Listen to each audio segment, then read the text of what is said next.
क्या फिर खेमा बदलने वाले हैं ओम प्रकाश राजभर? क्या मुख्तार अंसारी खेमे में वापसी करने वाले हैं राजभर? क्या अब्बास अंसारी के साथ खड़े नजर आएंगे ओपी राजभर?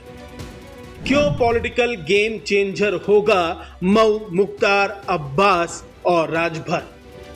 ओपी राजभर ने फिर एक सियासी तुर्क का पत्ता चल दिया है और इस चाल के लिए उनको मुख्तार अंसारी के बेटे अब्बास अंसारी का साथ देने से भी गुरेज नहीं है। क्या है वो चाल और कैसे एक चाल से उन्होंने दो सियासी संदेश दे दिए हैं, सब समझाएंगे। लेकिन पहले समझते हैं कि जिस मऊ सीट को लेकर राजभर ने सियासी चाल चली है वहां हुआ क्या है। अब्बास अंसारी मऊ से एसबी-एसपी यानी राजभर की पार्टी से विधायक थे। अब्बास अंसारी को धमकी देने के मामले में 2 साल की सजा मिली है। नए जनप्रतिनिधि कानून के मुताबिक 2 साल की सजा मतलब सदस्यता रद्द। अब्बास अंसारी की सदस्यता रविवार को ही रद्द कर उपचुनाव का प्रस्ताव भेज दिया गया है। अब मऊ सीट पर 6 महीने के अंदर उपचुनाव होने हैं, जिस पर राजभर ने दावा ठोक दिया है। राजभर अभी एनडीए के सहयोगी दल हैं, यानी मऊ सीट पर दावेदारी बीजेपी की सहमति से ही बनेगी।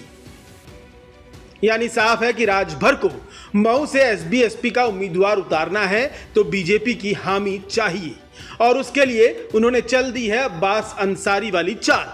अगर अब्बास की सदस्यता बहाल होती है तो वहां उपचुनाव ही नहीं होंगे और सीट एसबी-एसपी के पास ही रहेगी।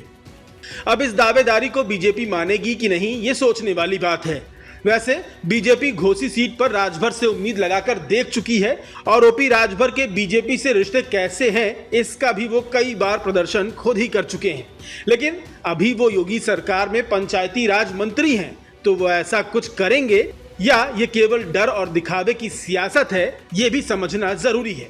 तो चलिए पहले आपको कुछ बयान, उनका सियासी सफर और योगी से वो किन किन मुद्दों पर टकराए, कैसे उनके लिए सिरदर्द बने, इसकी जानकारी देते हैं। 2017 में पहली बार राजभर ने बीजेपी के साथ गठबंधन किया और 4 सीटें जीती। योगी सरकार में पिछड़ा कल्याण और विकलांग विकास विभाग मिला। 2019 में गठबंधन विरोधी बयानों से मंत्रिमंडल से बर्खास्त किए गए। 2019 में लोकसभा चुनाव से पहले राजभर ने बीजेपी से गठबंधन तोड़ा। 2022 के विधानसभा चुनाव में अखिलेश के साथ आए। 2022 में अखिलेश यादव से खटपट हुई और गठबंधन टूट गया। 2023 में दोबारा बीजेपी के साथ आए, लोकसभा चुनाव साथ लड़ा। योगी सरकार में पंचायती राज और अल्पसंख्यक कल्याण मंत्री बने। सियासी सफर के साथ ये भी जान लीजिए वो सीएम योगी के लिए कैसे एक समय बड़ा सिरदर्द बन चुके थे। 2020 में राजभर ने कहा था कि योगी सरकार ने संविधान का उल्लंघन किया और दलितों, पिछड़ों के हितों पर डाका डाला। 2021 में योगी को चुनौती देते हुए कहा कि अगर उनमें हिम्मत है तो उनके घर पर बुलडोजर चलाकर दिखाएं। 2021 में ही उन्होंने बीजेपी को 90% किसानों का विरोधी बताया। 2022 में बोले सीएम योगी उनकी हत्या करवाना चाहते हैं। 2022 में ही कहा कि बीजेपी उनसे डरती है, मेरे खिलाफ काले कोट वाले गुंडे भेजे गए। 2024 में घोसी सीट पर बेटे की हार के बाद बोले जनता ने पीएम मोदी और सीएम योगी को नकार दिया है।